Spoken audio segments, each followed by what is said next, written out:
D'abord, je n'ai pas la gorge nouée, je n'ai pas de gouttes de sueur qui perlent sur le visage. Pourtant, je suis peut-être stressé finalement. Et le stress, on va en parler avec vous, Nicole Ortiz, vous qui êtes consultante en formation. Et c'est vrai qu'à l'approche d'une échéance majeure, ou parfois, quand on est dans des situations un peu compliquées, on peut être stressé, le cœur s'emballe. Ça n'arrive pas qu'aux autres. Alors j'ai envie de vous dire, qu'est-ce qu'il faut faire pour que ça se passe mieux, Nicole ? Il faut avoir un certain nombre de solutions qui consistent à se dire que nous sommes capables virtuellement, c'est-à-dire que notre cerveau est tout à fait bien programmé, de se créer des images mentales qui vont nous permettre de faire redescendre effectivement la montée de stress. D'accord, on fait descendre la pression avec des petites astuces, voilà, des petits trucs. Voilà, en l'occurrence, c'est quoi ces petites astuces par exemple, toucher une fleur. Ouais. C'est exactement ce que j'ai pu faire tout à l'heure. Regarder un paysage, repenser à des vacances magnifiques où on a pris un bain absolument sublime, envisager que c'était le fameux soir où on avait le droit de prendre un dessert et se revoir manger sa glace à Marena. Voilà. En fait, c'est cette possibilité d'agir sur soi que beaucoup de personnes méconnaissent. Aurélia, vous avez, vous, un truc pour faire en sorte d'être moins stressé? Alors, ça va beaucoup mieux, vu que mon mari est hypnothérapeute. Ouais. Donc, en hypnose, justement, la technique de visualiser des moments agréables, de repenser effectivement à des vacances où on était bien au bord de plage, vous voyez, au bord de mer, pardon, sur la plage. Bah, effectivement, ça détend. Ça y fait vraiment. De toute façon, on joue avec le cerveau. D'accord. Vous, Nicole, pardon, pas Nicole, Isabelle Minini, je vous vois travailler, là, votre bouquet qu'on va aller retrouver tout à l'heure, le Bohème Chic. Vous qui avez fait quand même le concours de meilleur ouvrier de France, vous êtes très peu en France, moins de 10. Avant le concours, vous avez dû stresser?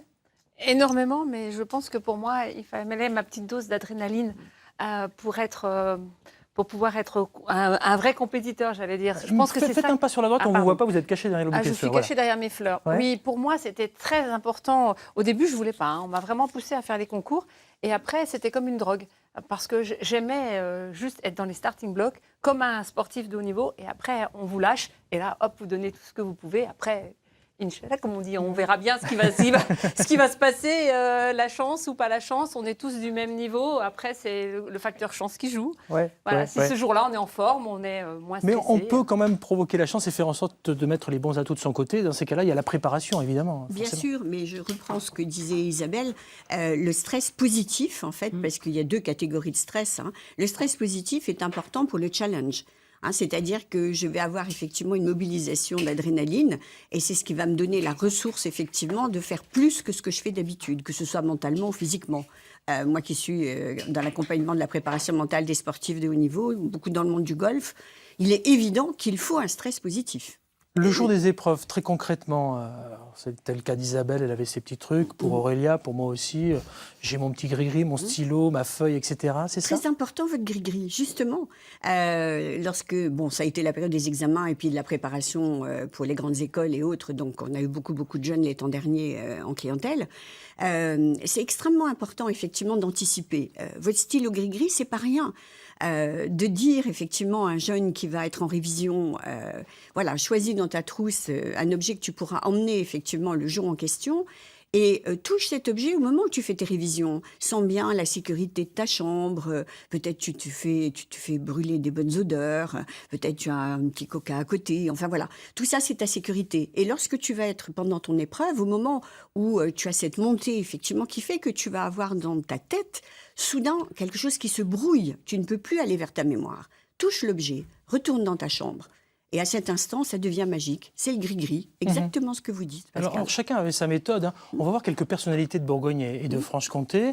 On leur a demandé justement de revenir un petit peu sur leur période d'examen, sur leur période de bac. Alors, il y a quelques personnalités de la région des arts, du spectacle, du sport. J'ai reconnu notamment Giroud. Et de la politique aussi, regardez. C'est super intéressant. J'ai dû faire quand même quelques impasses, notamment en histoire géo. Mais voilà, ça ne faut pas tenir trop fort.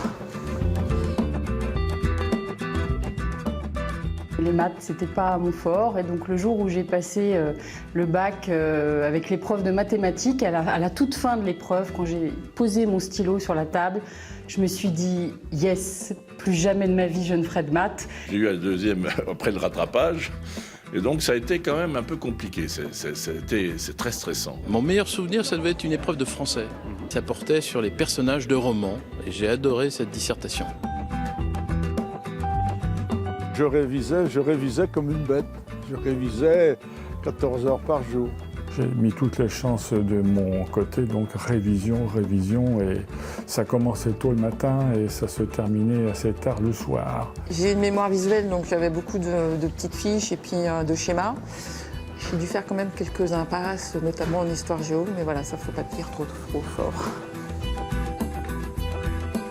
Entre le dernier jour de cours et le dernier jour d'examen, je suis rentrée dans une espèce de bulle, un petit peu comme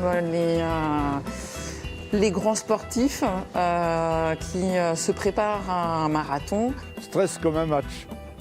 Ils s'enferment dans leur bulle, c'est ce que j'ai fait. Je me suis concentrée, je n'ai donc pas décroché un mot sur toute cette période-là. J'ai pas pleuré parce que j'étais un petit peu déçue. Donc j'ai ravalé ma déception. Voilà, ça c'était leur bac à eux, à quelques personnalités de Bourgogne-Franche-Comté. Nicolas Ortiz, je vous ai vu sourire. Ah oui, parce que je trouve que très souvent, on oublie l'élève qu'on a été. Et ça, c'est bien dommage, parce que quand on a des enfants et qu'on ne se souvient pas l'élève qu'on a été, parfois on les accompagne pas toujours bien. Oui, parce qu'il y a le stress des Bien enfants, sûr, des petits-enfants, mais il y a bien aussi sûr. celui des parents ou des grands-parents. Mais bien Parfois, ils sont sûr. encore plus stressés. Ah ben, c'est eux qui stressent, hein, souvent. Ah ben oui, on est obligé de dire, madame, on ne dit pas on passe le bac. On dit mon fils passe le bac. Alors bon, il y a l'avant, il y a le pendant, on l'a compris, avec par exemple le stylo gris-gris ou toute autre chose. Hein. Il y a l'après aussi. Oui, en fait, l'après me paraît extrêmement important. Dans la mesure où si on a réussi, c'est extrêmement intéressant. J'entends la dame qui disait j'ai une mémoire visuelle. C'est vraiment important de se dire qu'est-ce que j'ai mis en œuvre pour réussir, me rendre lucide pour pouvoir le reproduire. Donc, si on apprend à reproduire nos réussites, c'est quand même très aidant dans la vie. Inversement, effectivement, si on a raté, je pense qu'on peut pavaner devant les autres. Ouais, j'ai bossé comme un malade, c'est injuste. On peut faire illusion. Ouais. Mais honnêtement, je sais par expérience, pour écouter les gens depuis tant d'années, que quand on balaye devant sa porte, on se dit, bon, tout acte posé dans le présent donne des conséquences dans l'avenir. Et ils apprennent, vraiment. On apprend de ça.